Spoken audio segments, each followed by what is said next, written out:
Welcome to the Friday edition webcast of thelantern.com. I'm Molly Gray. This week we're starting with the story of a remarkable student and the trials that have plagued him over the last year. Stephen Blake Haxton, an Ohio State freshman, has had to adjust to more than just the college lifestyle since his senior year of high school. Last spring, Haxton had both of his legs amputated. The surgery was necessary after a flesh-eating bacteria went undiagnosed at Riverside Methodist Hospital. Before losing his legs, Haxton had been recruited by Harvard University's rowing team, but due to his injuries, he was not able to fulfill that dream. He now says that he is just happy to be alive and to be a Buckeye. Haxton is readjusting to life without legs and is attending the Fisher College of Business. He has sued more than 20 parties for malpractice, including doctors at Ohio Health Corporation, Riverside Methodist, and the OSU Medical Center. To get the full story and read court documents, visit thelantern.com, and we wish him the best of luck. We'll now go to Lantern reporter Dan McKeever, who has some insight into a possible Big Ten Conference expansion. Thanks, Molly. The Big Ten Conference is exploring the possibility of expanding, and OSU President E. Gordon Gee is on board.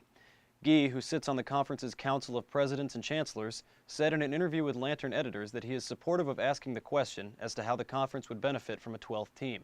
Many schools, including Notre Dame, have been the source of media speculation as possible candidates to join the conference. Notre Dame, whose football team has a lucrative contract with NBC, appears unwilling to shed its independent status, and it's too early in the Big Ten's 12 to 18-month investigation into expansion to determine who the real candidates are. If the Big Ten decides to add a 12th team, it also raises the question of scheduling. Other 12-team conferences have two 6-team divisions and end the regular season with a conference championship game between the division winners. Should the Big Ten follow a similar format, Ohio State's game against Michigan could be in jeopardy of losing its traditional spot as the regular season finale. But OSU and Big Ten officials say it's also too early to determine how the schedule would look with 12 teams. Back to you, Molly. Thanks, Dan. On January 12th, a campus bus driver on the Campus Loop North route had a shocking surprise when he stopped to let on a man who was struggling in the cold weather around 9:30 p.m. near Ohio Stadium. Though it was against CAB's policy, Joe Everett said he felt bad for the man and decided to stop even though there wasn't a bus stop nearby. Once the man boarded the bus, it became obvious that he was drunk and that he was carrying a gun and started yelling. The other passengers quickly deboarded, but Everett was stuck when his emergency button did not work. He then drove the man to 17th and College, where the man deboarded the bus and ran towards the Oval. Everett then called the police, but the man was not found. Since the incident, all CAB's bus emergency buttons have been checked and are working properly. We'll now hear from Zach Meisel with sports. Thanks, Molly.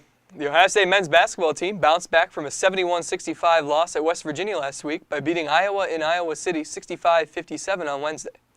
Evan Turner led the Buckeyes' second-half resurgence when they outscored Iowa 45-32 as he finished with 16 points, 12 rebounds, 7 assists, and 3 steals. David Lighty also scored 18 of his 20 points in the second half.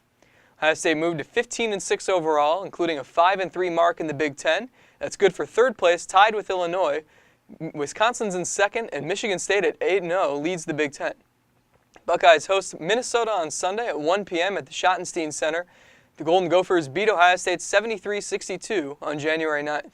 Back to you, Molly. Thanks, Zach. That's all we have this week. Make sure and check thelantern.com for complete coverage, and remember to vote in our poll about who you think will be the NCAA Player of the Year, with the results coming in the Lantern soon. I'll see you next Friday.